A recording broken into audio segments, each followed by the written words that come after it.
সর্বোচ্চ নেতৃত্বরা ভরসা রেখেছেন। আমি একটা দলের সৈনিক, দল যে দায়িত্ব যখন দেবে সেটাই পালন করব।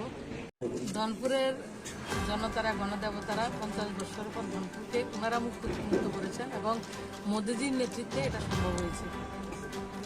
ধনপুরবাসী যারা রয়েছেন সবাইকে আমার প্রণাম, শুভেচ্ছা, অভিনন্দন।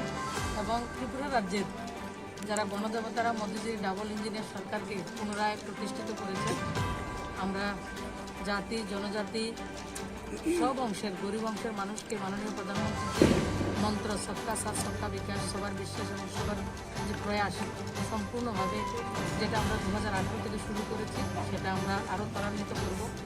এবং আপনাদের মাধ্যমে গোটা রাজ্যের ভারতীয় জনতা পার্টির কার্যকর্তা যারা রয়েছে তাদেরকে আমি আহ্বান করব, জনতা আমাদের সঙ্গে রয়েছে, আমরাও জনতার সুখে দুঃখে থাকবো।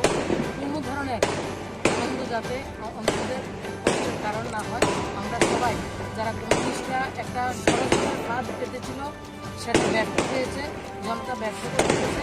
আমরা তাদের রচিত ফাঁদে আমরা ষড়যন্ত্র দিয়েছি, তার আগে আমরা যাতে সবাই সজাগ থাকি এবং রাজ্যকে যে প্রত্যাশায় মানুষ আমাদেরকে নির্বাচিত করেছেন সেই প্রত্যাশায় যাতে আমরা পূরণ করতে পারি।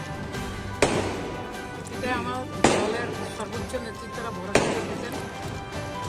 আমি একটা দলের সৈনিক, দল যে দায়িত্ব যখন দেবে সেটাই পালন করব। তবে আমি তো ধনপুর ছাড়া ছেড়ে যাওয়ার তো আমার রাস্তা নেই। ধনপুর পাশে কি মুখ্যমন্ত্রী পেতে চলেছে? সার্বিক রাজ্যে আমরা বিজেপি, IPFP গ্রুপ 34 সিট আমাদের পক্ষে রয়েছে।